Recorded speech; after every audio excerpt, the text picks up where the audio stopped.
Mulungi alaba KSTV nkubuuzaako nti osibye otya no era nenkwebaza ebyo byonna by'okoze olunaku olwaleero gw'ate akyagenda ku mulimu naawe nenkwagaliza okukola obulungi nga bulijjo ndi Annette Namatovu naye nga ku mulundi guno ate tuze mu ngeri ya njawulo tukutuuseeko era nga kyenkana nago gaba mawulire naye nga tetugenda kuba tumumuunya mu ngeri ez'enjawulo oba ebintu eby'enjawulo ebikwata ku ggwe omuntu wa bulijjo. Nyongera okubuuzaako osibye otya nenkujjukiza nti ennaku z'omwezi ziri 16 omwezi tuli mu gwa 11 omwaka 2019.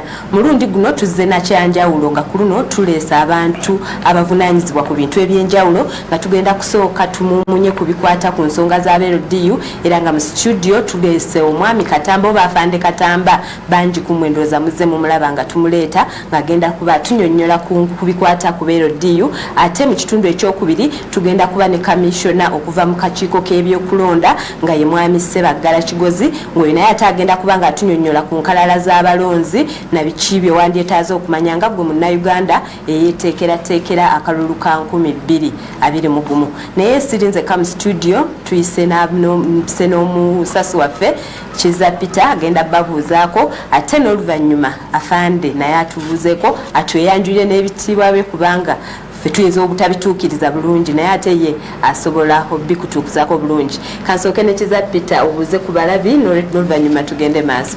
Erinnya nze Kiza Peter, webale nnyo atwekuumirako ku KSTV obutakoowa era webale kutuwagira okubeera nga buli kaseera obeerawo ng'olinze bye tukuleetera.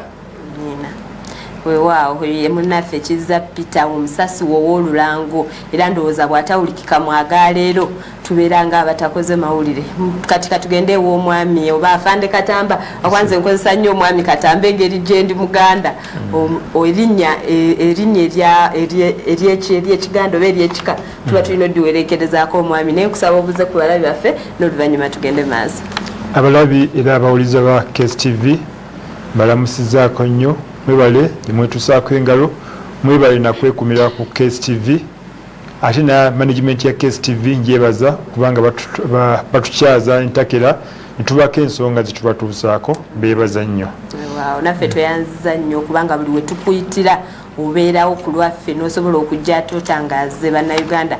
Tugenda kutandika mu bwangu naye kyenjagala osooka otunyonyole kubanga engeri gye tugenda okwogera ku nsonga eno tuba tunyonyodde bitiibwa byo otubulidde erinnya naye ekitiibwa tetukyogedde. Amanya nze Meja Bilal Yusuf Katamba ni mwogezi w'amagye ow'ekibinja ekisooka.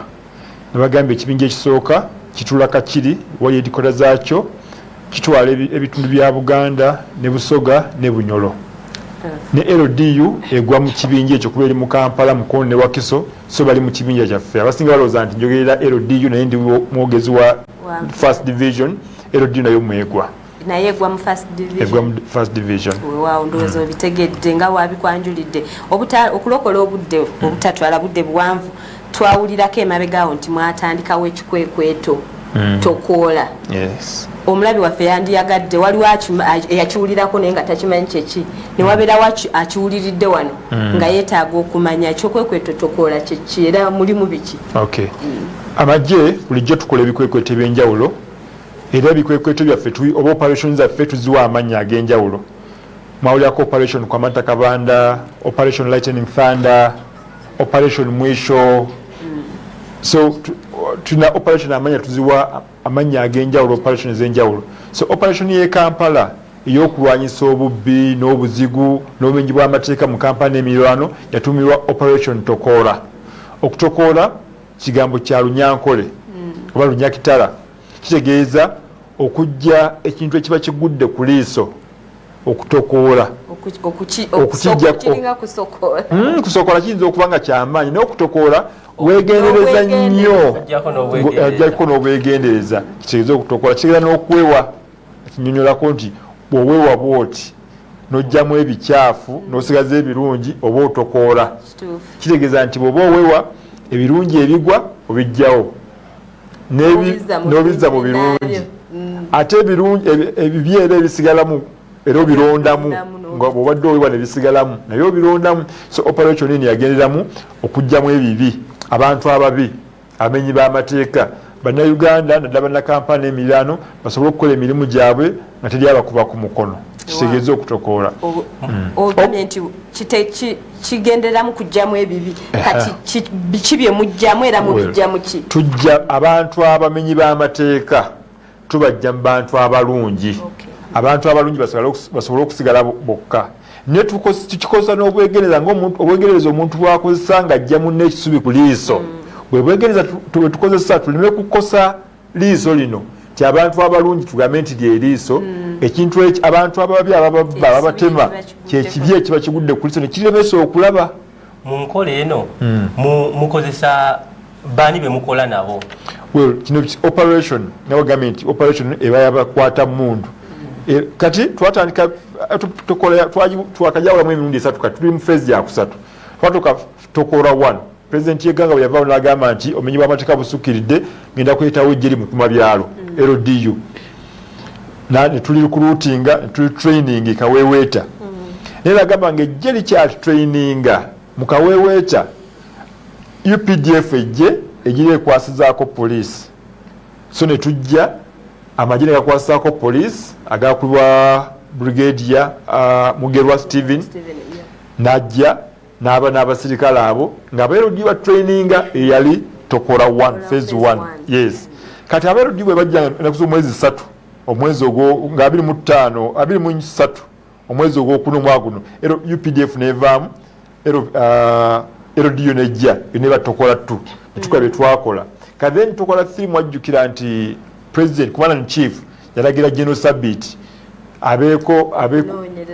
ateekewo amakuba amuwe plan twalwanyisa obumenyi bw'amateeka ninde busigala nga bukyali wano na wali n'agamba General Sabit agine plan egenda okumalawo bonna General Sabit ajja ne plan empya tokola 3 jababuulira ebirimu ndowooza n'ebiri mu tokola 3 so bwe butebe twetambula mutokola muno nga we dino wootugereza ku liiso eriiso lya kintu kya kwegendereza mutokola eno temuliimu abatali bamenyi b'amateeka bwe mutwaliramu babulabo tugambye mukola magye na poliisi nze nandisuubidde nti tokola eno yandibadde ekwata nnyo ku muntu w'okukyalo olw'ensonga yamanyi omumenyi w'amateeka mulimu gwe mugenda okutwaliramu olw'okuba abeefaananiriza temulimu be mutwaliramu nga beefaananiriza kuba mulimu ebikwekweta ebimu byendaba ne bakwata ng'oluusi batunuulidde bansi banviiri banyambala nga banigo kitegera kati ne babatwaliramu kati mu nsonga eno temulimu be batwaliramu nga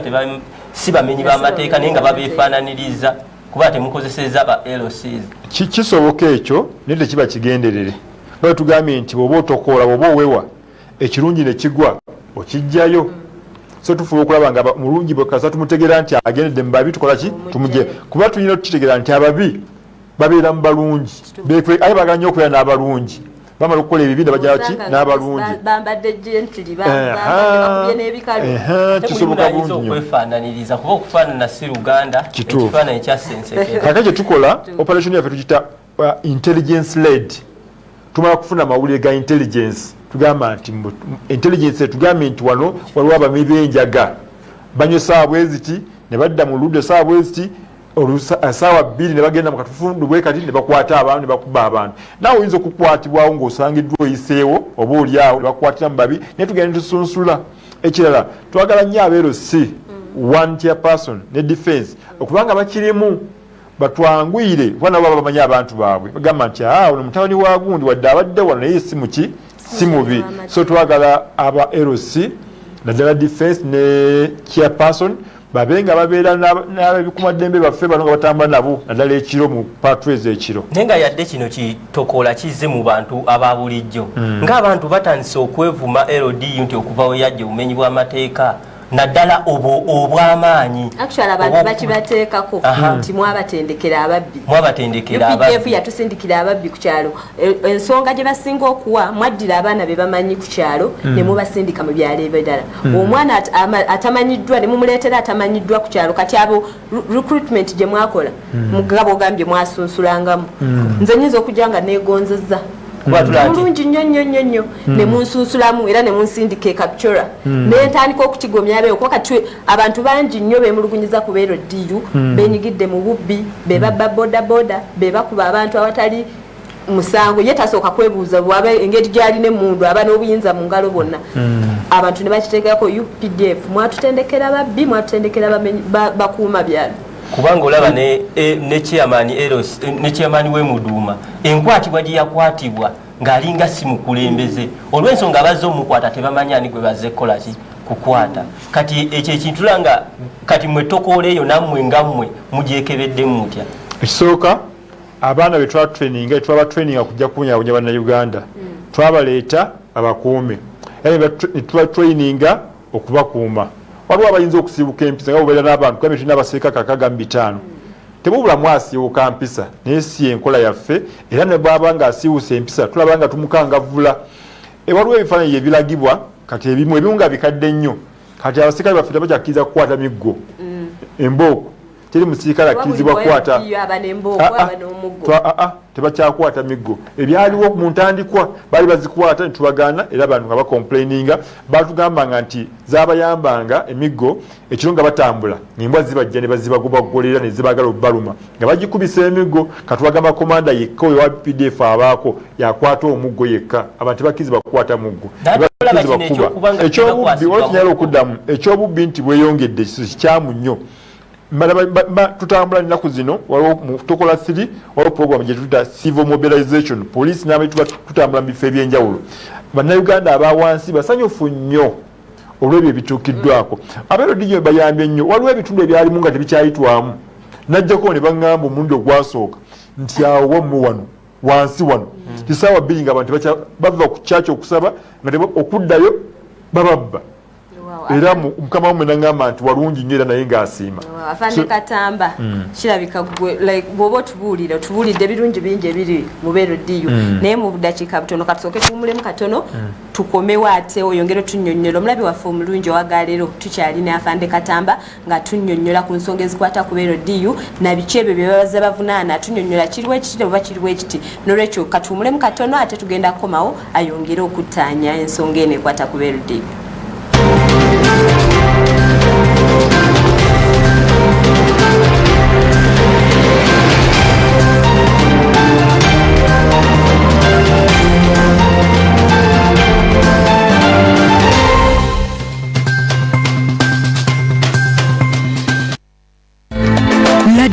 Cosmetics brings you all the latest genuine authentic cosmetics, makeup, perfumes and natural hair products, wigs and wigs from France, USA and the UK, all at reasonable prices. We have a wide selection of lotions including Macari, Supreme White, QEI, MJ African Queen, among others. We also sell a range of makeup products such as MAC products, Mary Kay and Kanto products. Find us at MM Plaza, Lone Street, Shop L21 or reach us on 0752 657 269. La Divine Cosmetics, a place where beauty takes on a whole new meaning.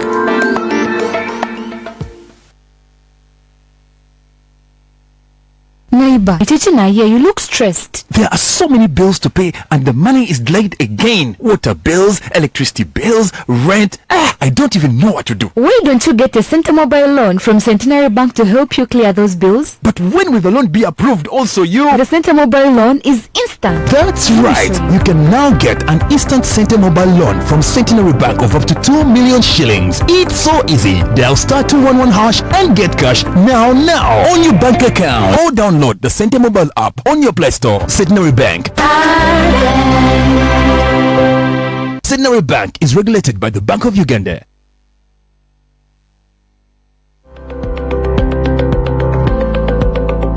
okwoyo okukolagana n'abafere oba abantu abalimba mu nteekateeka zo ez'okugula poloti oba ennyumba kankuzigirire Genuine Estates abagenda okuyamba okutuukiriza ekirooto kyo ku bikwatagana n'eby'ettaka. Tulina poloti enteeketeeka obulungi nga mulimu amazzi, amasannyalaze ate nga nnyangu okutuukamu. Poloti zaffe zisangibwa mu bitundu by'eggwanga eby'enjawulo omuli Gayazankoowe, Namusala Wakiso, Bombo Bulyankuyege, Kosanekira ate nga ziri mu sayizi zonna okutandikira ku 15 desimolo 11 n'ekitundu okutuukira ddala kuyiika. Bw'atwetaaze tusange ku ofiisi zaffe enkulu eMengo ku Zaake Road okulira na Sanyu Babies Home oba ku ttabi lyaffe Wakiso okumpi ne Kina Petrol Station. Osobola n'okutufuna ku webusayiti yaffe ku www.genuineestates.co.com. Genuine Estates, Together, we maximize your investments.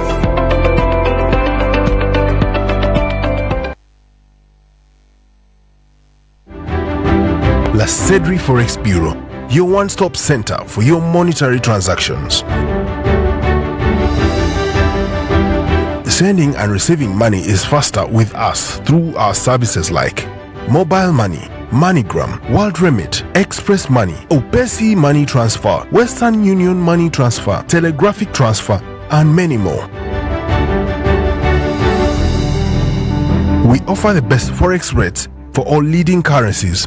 Pass by any of our branches at Grand Imperial Hotel, Kampala, Garden City Shopping Mall, Nabugabo Business Center, Teddy's Place, Chiembelen.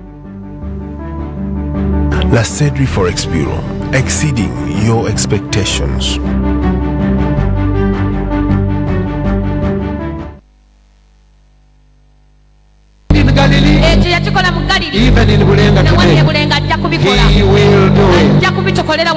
Ng'ennaku z'omwezi 3 mu Desemba omwaka 2019 abasumba Solomon ne Doreen Mwesige bakwaniriza mu kusaba okw'okumalako omwaka okutuumiddwa Prayer Bridge ikenkiddemu Prayer Bridge tutandika ssaawa 6 ez'emisana okutuusa enkeera mu mwaka 2020.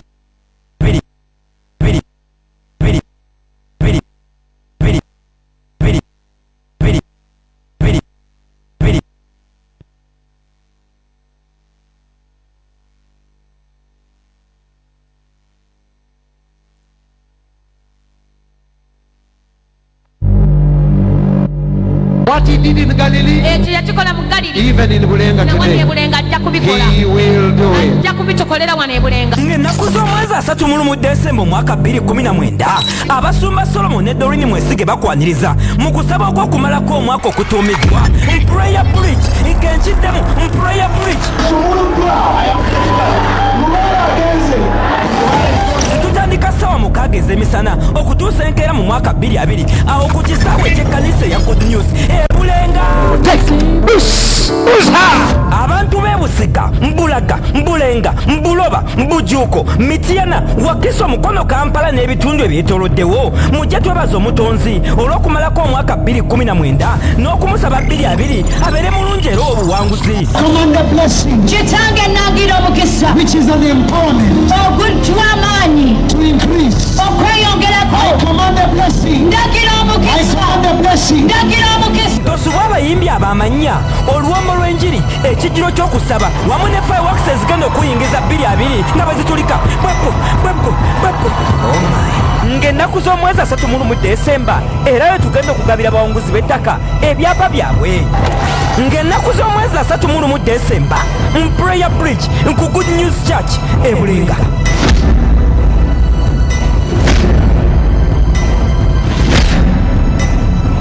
Biwagiddwa Genuine Estates, Wansheng Company Limited ne KSTV.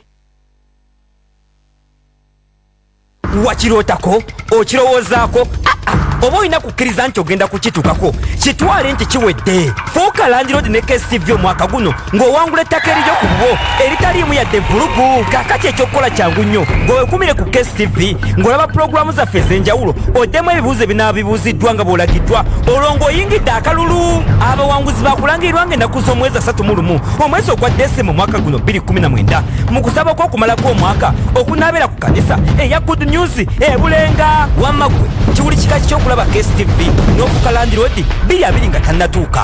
Kuno si kutta kulonda. Fuuka Land Road ne KSTV yakutuusibwako Genuine Estates bannakiiku ku nsonga ezekuusa ku by'ettaka wamu ne KSTV.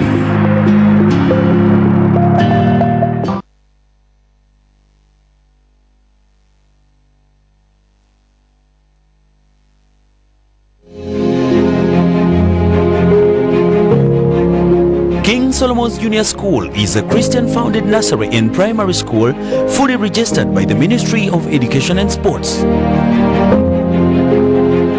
We educate the infants of the nation in an excellent school environment with well-organized and spacious classrooms. We have a well-equipped library with everything the learner needs to be the best of the best. And at King Solomon's Junior School, passing is guaranteed. Our boarding section has well-facilitated and spacious dormitories to enhance good sanitation and proper hygiene. We also put emphasis on core curricular activities like sports, debates, music, dance, drama, and computer literacy. At King Solomon's Junior School, we boast of quality and qualified teaching staff and management, which is our key factor in offering quality education. We are located in Hulengabira, 8 miles along Mitiana Road, just opposite the National Water Offices. For more information, call us on 0392 000 255 or 0703 894 474. King Solomon's Junior School. We educate, train, and promote.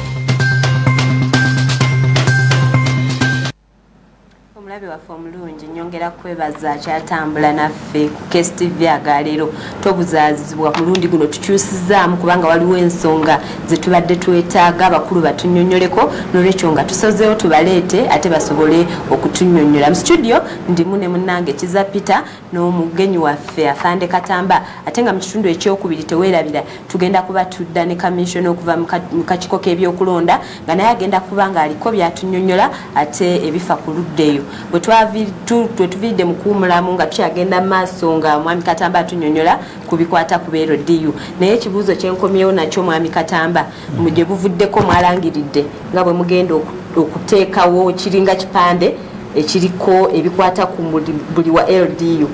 Naye omulabi waffe yandiyagadde okumanya ekipande ekyo kiba kigenda kulaba kufaanana kitya, agenda kuba kyetimbye atya. Tusaba otunnyonnyoleko kati abamu tulimu abantu nga abamu amaaso tegalaba, mulimu abamu tasobola kusoma. Kati omuntu ng'oyo twagala tunyonyole ku kipande ekyo kyemugenda okuwa BLDU. Okay. Si kipande nga bw'okigambye erina kuba name tag bankiyite ngene yange name tag liko Katamba. Eno yange evaako n'enkyusa n'egiteeka ku uniform gye ngenda okwambala naye ezaabwe tugenda zitongerako nga tevaako nasobola gijjako okukolesa ki bikolobero. Kyetwagala okugjawo nti olimu bw'aba akoze ensobi yonna ng'osobola tugamba nti ono Katamba, ono Matovu, ono Kizza, kitwangwire kuba abantu bagamba tetubategeera bulungi, naye bw'aba akoze ensobi bweyala omuloopa gye tuli gamba nti Kizza yabadde wano ssaawa ezi. Ate okwo twongeddeko buwongezi ku magobo ge twateekawo edda kuba twaba abacommanders aba UPDF oyinza okulaba nti komanda yabadde gundi naye banga tana name tag n'ogamba nti ababadde e Bulenga ssaawa 3 bweziti ez'ekiro faamanye tosobola kubula abanajja ku ssaawa 3 komanda balina tubalina ffenna nti bano ababadde wano ssaawa eziti babadde gundi bakuliddwa gundi tusobola obbanonya n'okwongera okuba transparent kuba tuli accountable eri abantu babenga basobola mangu okulaba nti ogundi ne gundi be batukozeeko effujjo bebanga bakoze effujjo ni kesi gye bali. N'ekirala owa LDU singa bakozeeko effujjo ogenda muloopawa ku poliisi mu magye ogenda muloopawa.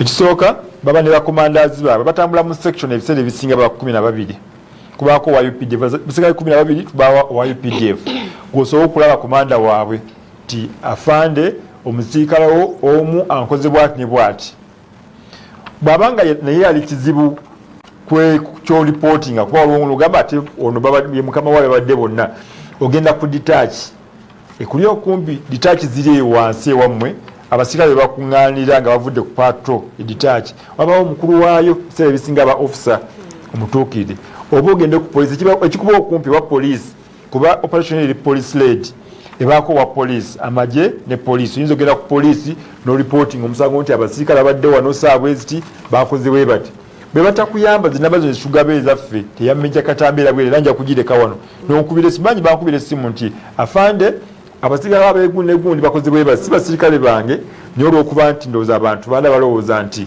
naye tekigala kuba ne bakama bange nja kuzibawa abatwala General Samuel Kawaga ne Carlos Serwadda. Kati okubuzaabuzibwa okuliwo nti ogambye nti aba LDU bali under UPDF ate nga batambula ne police. Kati ku bonna baba bagenze ku scene ngaliwo ekiriwo komanda yani kubanga tugenda ebiseera ebisinga tulaba olusi ekintu kigane kigwawo police nesookawo kati weesookawo LDU nejja ono ayina komanda n'ono ayina komanda ani abeera akulembedde ekyo kubanga wogamba mbaoli akomandinga n'ono enkomandinga tezikyukamu ez'amagye ne poliisi oli naawe ebiragiro n'ono naawe ebiragiro oli ayinza okuwa ekiragiro bakube ono naawe ekiragiro tobakuba kati awo kyekiba kigenda operation eno ekisooka kirina okutegeera eri police led poliisi yekulembera mu operation eno LDU eriwo okubackinga police kulaba nga namba ya poliisi nene nnyo so LDU eriwo okulaba nga ekola wansi wa poliisi okumalawo obumenyi bwaki bw'amateeka bweba eri poliisi led kitegeeza poliisi yekola ki egikulembera naye abasirikale bano eno gye babeera baba under command of UPDF kola so bagamba nti poliisi erina abasirikale ate ogambe nti bereete commanders bakomandinga abantu bano ate nga tebalina numbers kubanga ogenze n'ogamba bali kubackinga police ne waliwo incidents ezimu ezigwawo kati nga olaba eyo eyaliko gwe baali bayita owa LDA yabba boda LDU ye yasookawo n'owamagye kyokka nga ate bo balina kubackinga kati awo bibeera tebikontanye namwe kigira ndowooza be baali okumpi tusobola kugamba nti enduulu evuze kanindo wa poliisi wanaakola ki wanatuuka kati bajja ne babategeeza ne babeerawo nabo naye ng'ebiseera ebisinga naddala babeera ku patro poliisi ekola ki ebeerako bulijjo akadde ke katulira empinga naye mu budakiika butono nnyo Afande Katamba waliwo erinnya mwabawa nti bamulawunabyalo naye tugenda okulaba abo bemugamba bamulawunabyalo mu byalo abantu tebabalaba mu budakiika butono nnyo nga tetunaggalawo twagala otubulye n'ekirala abantu bana bakalakala n'emmundu mu biseera ebyemisana diro balina okuba nazo diro batalina kuba nazo nga bwe tugenda ku kirala kansolo ku kyemmundu mu tokola 3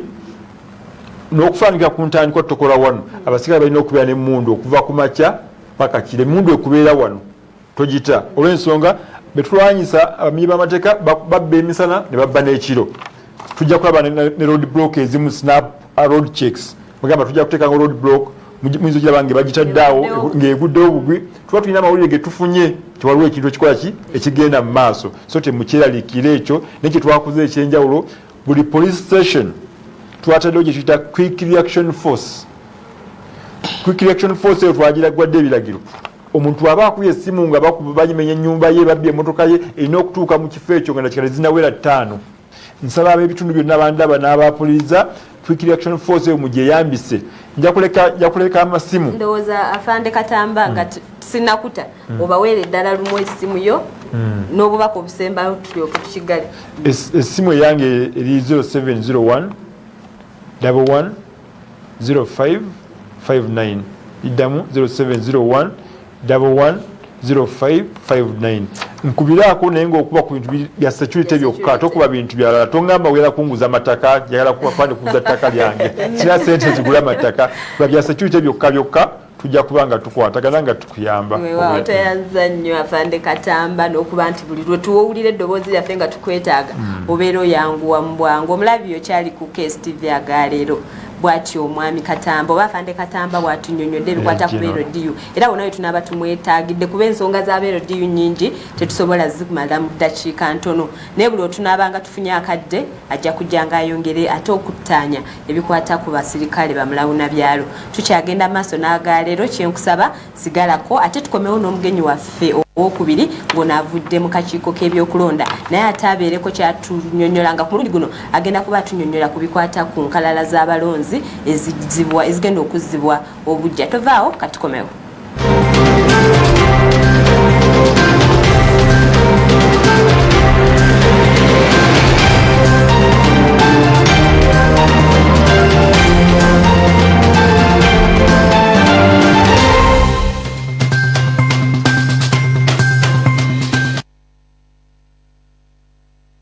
Are you looking for a leading institution of higher learning in research and community services in Africa? Welcome to St. Lawrence University, the only place where you can excel in ICT, entrepreneurship, business studies, and many more. With our ultra-modern training facilities and professional staff, innovation, creativity and professionalism are guaranteed. Enroll now in various disciplines of masters, bachelor's, diploma and certificate levels. St. Lawrence University is located in Lubaga, opposite Kabaka's Lake. Contact us for more information. St. Lawrence University, light your candle. onoonyeza emirimu ne gikubula teweekyawa era toggwamu ssuubi. Triple World Group Uganda Limited kampani eyawandiisibwa Ministry eya Labour and Development ekuleetedde omukisa ogw'enjawulo okolera ebweru. Tulina emirimu egy'abawala n'abalenzi, gy'aba engineers, nurses, aba IT, security guards, ba drivers, ba customer care personnel, supermarket attendants n'abakola emirimu egy'awaka. Mu Dubai, Saudi Arabia, Abu Dhabi, Qatar, Jordan, Bahrain, Iraq, Afghanistan, Kuwait n'ensi endala nnyingi. Ne bw'oba tolina passport tugikufunira mu bwangu ddala. Amanya gange nze Mwesigwa Thompson, CEO Triple World Group, company eyakakasibwa Ministry of Gender, Labour and Social Development. Tuba twetaaga just national IDs okufuna passports n'abalenzi n'abawala bagala emimbeera bulijjo ngina okujja ne passports zammwe. Ekyomukisa omulungi olwaleero tuhappeniza okubaako ne partner from Saudi Arabia, Mr. Lenzi. Yes, we will pick them up from the airport and we provide them jobs immediately, and also we will be responsible for them until they go back home. Tusangibwa ewakaliga B-Zone, plot number 512 Boom Hotel Road. Tukubire essimu ku 0754 107 420 oba 0784388961. Tusangibwa ne ku mutimbagano ogwa www.tripleworldgroup.com. Triple World Group Uganda Limited, your one-stop center for international jobs. Ensangi zino okwegulira poloti enteeketeeko obulungi eri mu makubo amatuufu kyafuuka kizibu, anti omulimu guno gujjudde abafere ne bannakigwanyizi. Wabula bino byonna osobola okubyewala nga weekutte Sebagala Property Consultants, bannakiku ku nsonga ezeekuusa mu by'ettaka n'amayumba. Tulabirira ekizimbe kyo okukiddaabiriza saako n'okubisolozaamu ssente. Poloti zaffe zisangibwa Nsangi, Maya, Nakirebe, Ssumba, Kitemu, Katende, kosa n'ebitundu ebyetooloddewo. Gwe yeetaaze empeereza zaffe tusanga ekyengera ku 6 okumpi n'essundiro ly'amafuta erya Total eryokubiri. Oba otukubire ku simu ku namba 0753 35 884. Beeba Sebagala Property Consultants. Tukwaniriza ku JPK Hotel wakati mu kibuga Kampala. Kino kyekifo ekituufu w'osobola okuwummulira n'okola meetings zo era n'otegeka emikolo gyo ne gikuweesa ekitiibwa. Tulina ebisulo ebirungi ku mutindo gw'ensi yonna era nga biri self-contained. Oyagala single room, double room, executive room oba oyagala okuteekera mu ngeri ey'enjawulo. Tulina conference halls ne boardrooms ez'omulembe muyinza okutegekera meetings, seminars, conferences, corporate parties, birthday parties, baby showers, n'embaga era n'emikolo emirala mingi. Tulina restaurant ey'omulembe mwe tukutegekera emmere ennansi n'ebika ebirala bingi awamu n'ebyokunywa eby'enjawulo. Tufumba n'emmere ey'emikolo egy'abantu abangi. Tusange ku Loom Street mu maaso ga Barclays Bank oba tukubire essimu ku 041 340 063 oba 0773 389 874. Osobola n'okutufuna ku website yaffe eya www.jbkhotel.co.ug.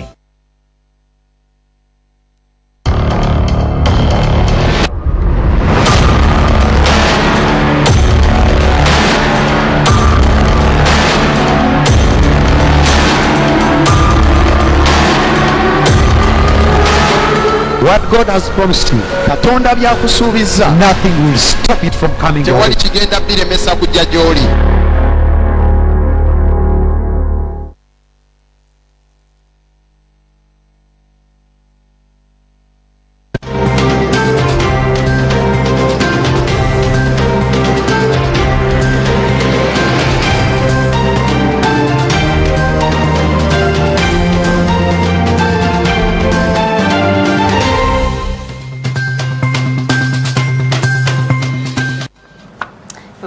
bakyala ba KSTV nyongera kwebaza olwokuba nti okyatambula naffe mwagala leero okujjukiza Ndianet Namatovu nga mu studio nimu ne munange Kiza Peter yakweyanjulidde dda wabula ate mu kitundu kino nga bwe nakusuubiza tuzze n'omwami okuva mu kakiiko k'ebyokulonda kamishona okuva mu kakiiko k'ebyokulonda ono agenda kuba tutaanyiza ensonga ez'enjawulo naddala ezikwata ku nkalala by'abalonzi mu Luganda tugamba nti lubaale w'omulamu tasamirirwa kati ngenda kusaba omwami ono asooka tweyanjulire n'oluvannyuma tugende mu maaso. Neesiimye okubeerako wano mu KSTV. Tubalamusiza nnyo bannaffe abatulaba n'abalaba KSTV. Amanya gange nze Ssebaggala Kigozi ndi kamishona mu kakiiko k'ebyokulonda. Tusanyusa okulaba mwami Ssebaggala okuba nti ozze wano ku KSTV wamu ne ku buweereza obw'ekkanisa eya Good News. Nange neesiimye okubeerako wano. Waawo kati okulokola obudde ensonga lwaki tukukyaziza bannayuganda mu kiseera kino twetegekera kuzza bujja enkalala z'okulonda nga bwe twetegekera okulonda kwa 2021 naye bantu bangi tebamanyi ayinza n'okuba tamanyi oba kwali ku lukalala kati nga omulabi waffe yandiyagadde okumanya lwaki ngenda okukebera enkalala kinneetaagisa ki okukebera olukalala olwo era ndusangawa loza tusooke n'ebyo nga obitunyonyola omulabi waffe asobola obitegeera. Kaakati abatuwuliriza mwena n'abatulaba omuntu yenna first of all ateekeddwa okuba nga ayagala okulonda kubanga okulonda si kwa tteeka oteeka okuba nga kyeyagalire. Ekyokubiri oteeka okubeera ng'oli munnansi abazungu bayita citizen of Uganda.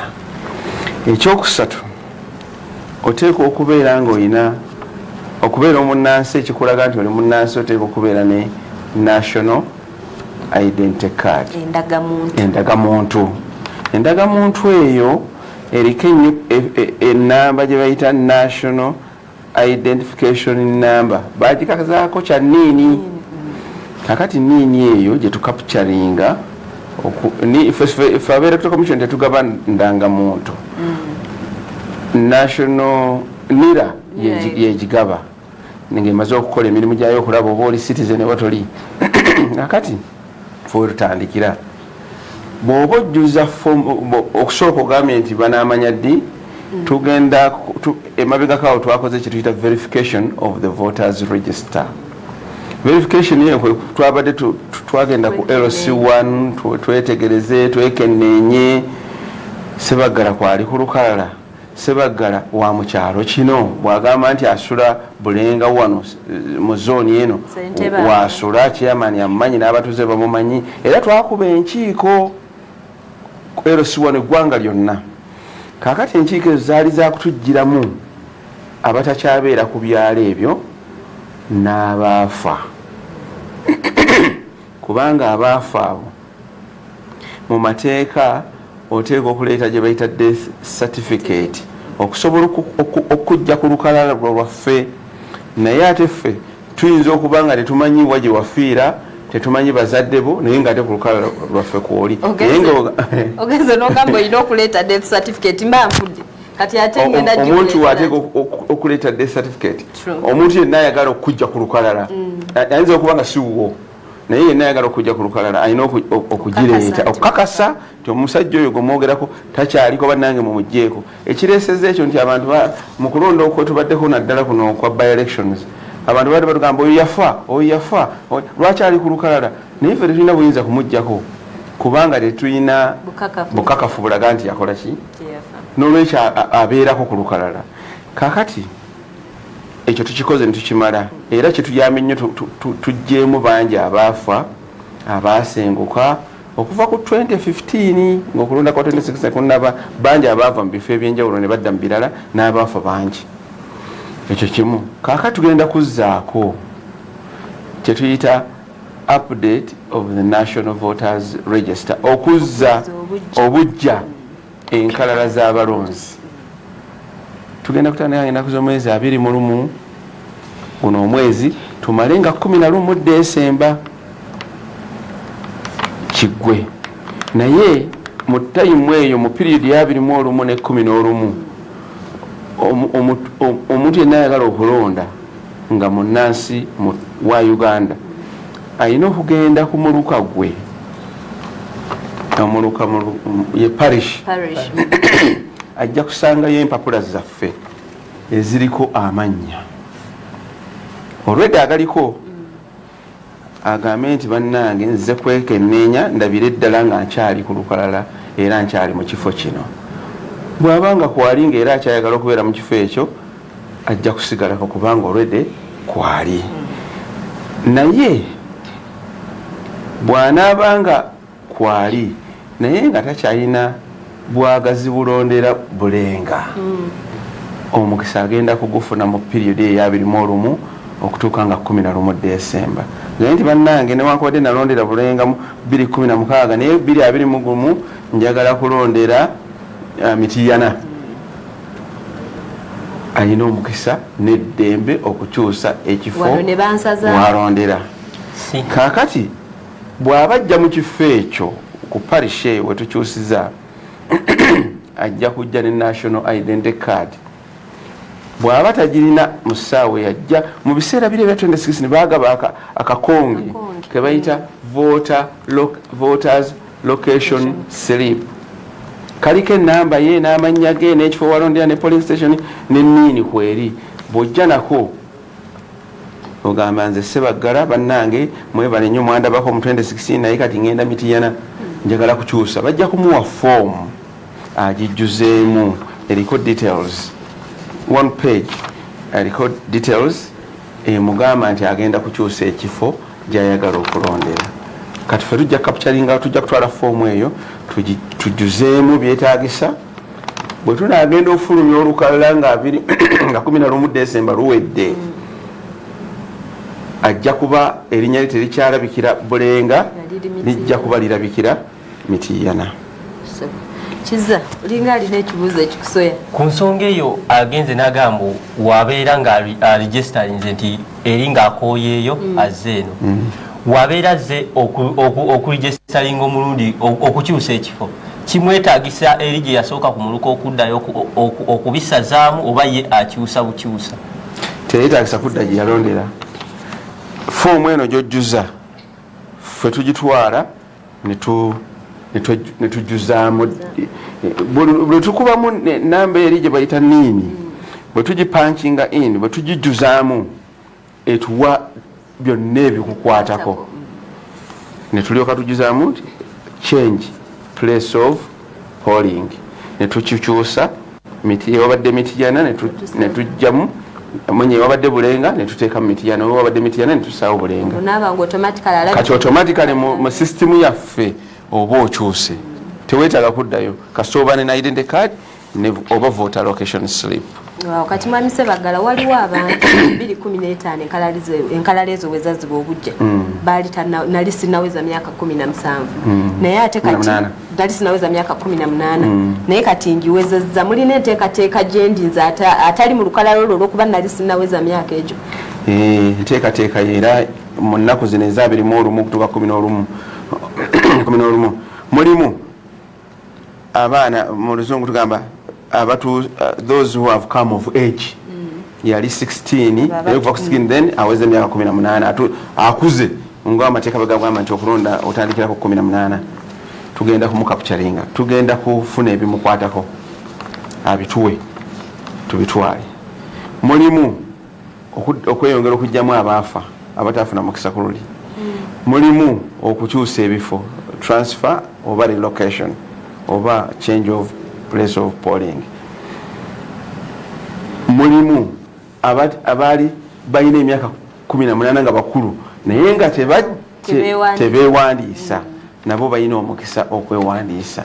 So categories ezo zonna oba ebika ebyo byonna eby'abantu abo mu nnaku zino 21 okutuuka 11 balina omukisa okukola ekyo era tujja bakakyali kyokka balina okwetegereza nti oteekwa kubanga owezza 18 so olowooza nti bwe tunalondera nga 20 mu 2021 ojja kuba owezza 18. Nabakakasa nti ndi 18 sinafuna ndagamuntu nenze njimanyi birthday yange yatuuse nempeza 18 sinafuna ndagamuntu. Ndagamuntu ezigaba eyali abulako okuweza tebamuwanga ndagamuntu kati essaawa eno owezezza ate nga mukozesa nini namba okukakasa woolondera kati bwe baali bagaba omujjukira n'abaana ba primary babayita okwewandiisa baabawa kye bayita nini oba oli wa myaka 15 olina national identification number bwe bapankingamu oba bwe tuteekamu ennamba eyo automatically etulaga nti olina emyaka 13 oba 2 automatically bwe tuba tetukozesa ekyeyo ojja kujja ne birth certificate yo oli waddemba okujja ne birth certificate yo baga nti bannange nkuze ate ennaku zino mukimanyi nti abantu tebaagala kukula mangu n'olwekyo omuntu ayinza kwerima nti nkuze ng'akyalinayo chance etannakula abantu baagala nnyo obuto kati wano ataafuna nanga muntu mukadde kali we baali bazifunira naye ayinayo omukisa ogwewandiisa n'alonda yes naye bw'aba talina national ndangamuntu naye nga yajjuza foomu okugifuna mu nira nira erina foomu gyekulekera kopi eraga nti oli vetted oba bakusunsudde okubeera nti oli mutuuze naye nga tondafuna eri kaadi yennyini kakaadi kennyini kati foomu eyo bwegituleetera nga bamaze okwasa okuteekako omukono nti ono ali vetted mutuufu tukozesa information eyo netukukapturinga netukuregisteringa wow tukyalina omwami Ssebaggala okuva kamishona okuva mu kakiiko k'ebyokulonda naye tugenda kuwumulamu obudakiika butono nnyo tukomewo kubanga tulina ebibuuzo bibiri ebitwokya omwami ono byalina otuddamu n'olwekyo katuwumulemu obudakiika butono tukomewo ate n'ekitundu kyaffe ekisembayo.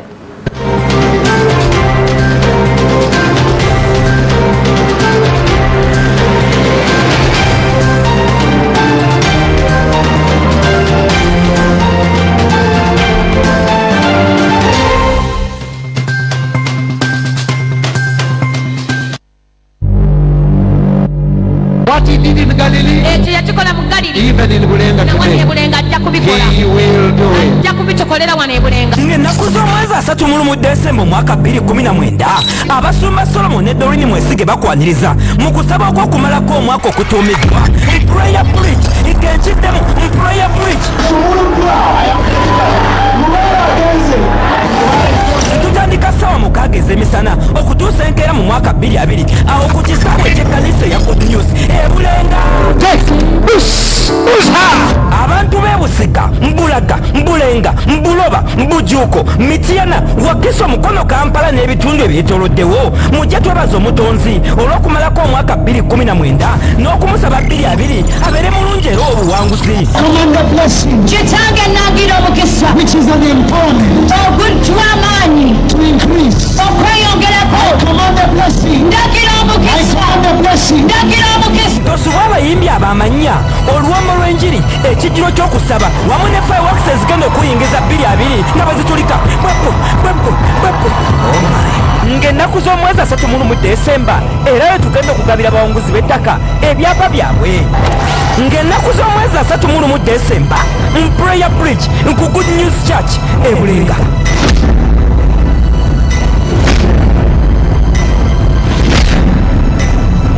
biwagiddwa Genuine Estates, Wansheng Company Limited ne Kes TV.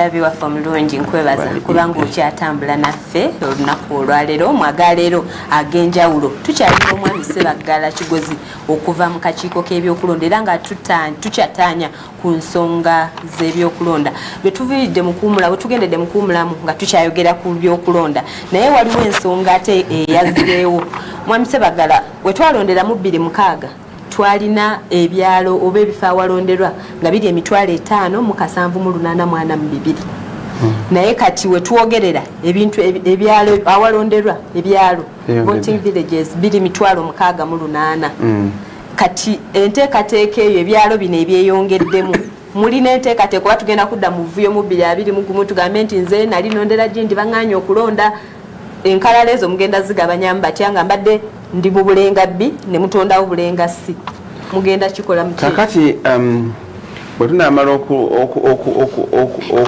okuzza obujja enkalala zaffe okuva nga 21 okutuuka nga 11 Desemba tujja kwewaawo ewiiki n'ennaku ezigwamu ffe nga Electoral Commission tukompilinge oba tukuŋŋaanye ebivudde mu field okulaba ani ayingiddeko ani avuddeko ani akyusizza n'ebirala bwe bityo tukole tugiyita oba ngiyite mu Luganda ngiyite ntya tukole register esooka tugibaddize ku byalo oba ku miruka tukole kye bayita omuzungu kyayita display oba display nkiyite ntya mu Luganda okulaga tujja kuzibaddiza nga tumaze okufuna ebyo byonna bye tunaaba tujje mu field tuzibaddize ku miruka tutimbe enkalala ezo kakati gwe yakyusa ekifo noone yajjamu yafa oddeyo tunologambe nti bamugjeemu baterezza amannya gange mwendi kati sirimu era tujja kubawo ennaku 21 nga mwekenneenya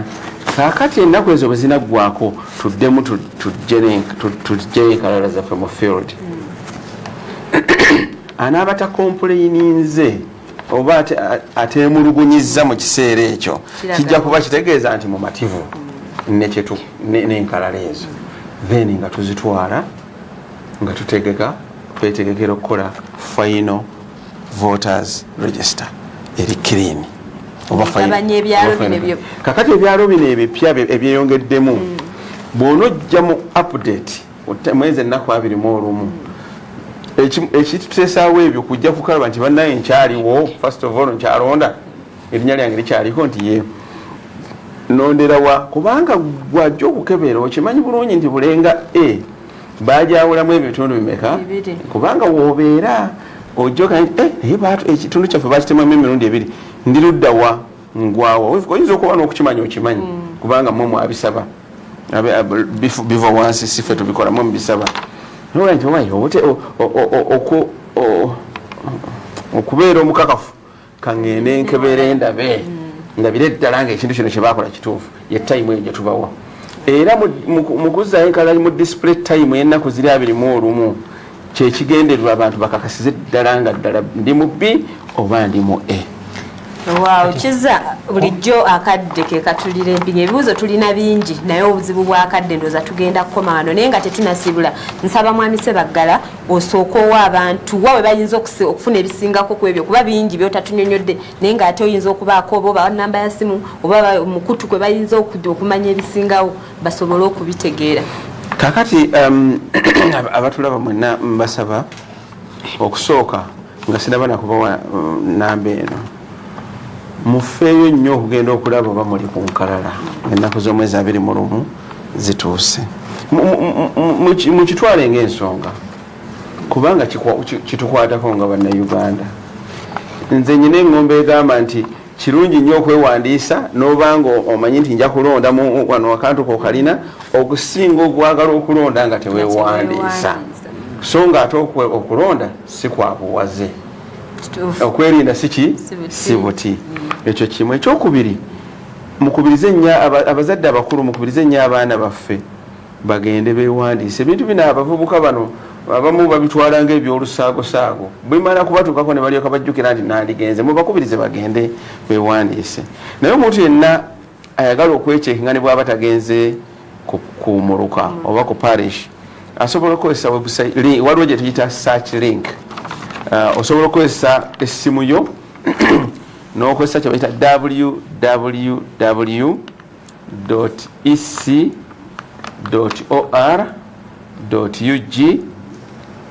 kasaze oba slash search n'oteekamu ekigambo search n'oteekawo slash n'oteekawo BYID oba by ID by ID tutegeeza endagamuntu eriwo n'oteekamu ennamba eyo bakuleetera bikwata ku ndagamuntu ejja kukulaga nti ejja kuwa details zonna ekulage newewandiisiza newoolondera nakifo ki details zonna ejja kuzikuwa n'ekifaananyi kyejja kukikuwa foomu yonna nga bweri olyoka okakasa nti wendi kanjibaddiremu www.ec.or.ug/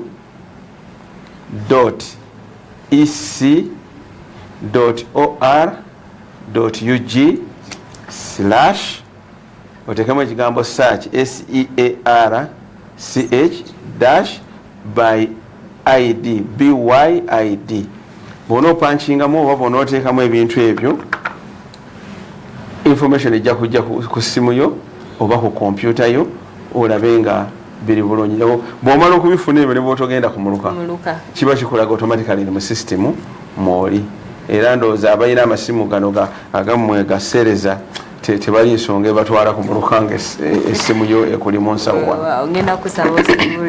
Bannange abatulaba mwenna njagala okusooka okuddamu okwebaza aba KSTV okutuwa omukisa guno nga Electoral Commission okubuulira abantu ekigenda mu maaso.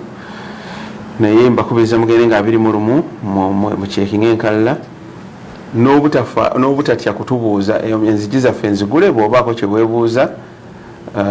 Enamba yange eri 0772409568 osobola okunkubira oba okubira omuntu yenna ku ofiisi abali concerned oba abakomishona bannange ne bakuyisaamu ebintu ebyo. Tugende tufune enkalala ennungi, tugende twetegekera okulonda okulungi. Ate kano nako kankogere munzikirize nti abavubuka mwenna oba abantu mwenna abatannafuna ndagamuntu mugende mufune endagamuntu. Temutwala ku ndagamuntu nti yabyakulonda. Endagamuntu ekola mu banka, ekola ku passport, ekola ku Makerere, buli kimu kyonna kati kyaki kya ndagamuntu. Bannange tusaba Omukama abatukuumire nga mukyala ba KSTV. Wow, teyanza nnyo mwami Ssebaggala. Bulijjo bagamba akutemyako tolinda wambazi. Genda ofune endagamuntu kuba kyekiraga nti oli Munnayuganda ate tekoma kulonda kokka n'empeereza ez'enjawulo wakati nga tolina ndagamuntu kakube ku registeringa na sim card tosobola gifuna nga tolina ndagamuntu. N'olwekyo tugende twewandiise oba gwe yakubulako tegeeza poliisi osobole okufuna endala. Nyongera kwebaza gwatambudde naffe kuva ku ssaawa 2 kutuusa ku ssaawa 4 tufundikidde agaleero badde ngene badde ate empeereza yanjawulo. Nyongera kwebaza naye n'olunaku olw'enkya twegatteko ng'ate tukutuusaako agafudde mu kanisa ez'enjawulo. Mbadde omusomi wombadde Anet Namatovu era nga mbadde wamu ne munnange Kizza Peter nga tukwagaliza ekiro ekirungi. Mukama kume weeraba.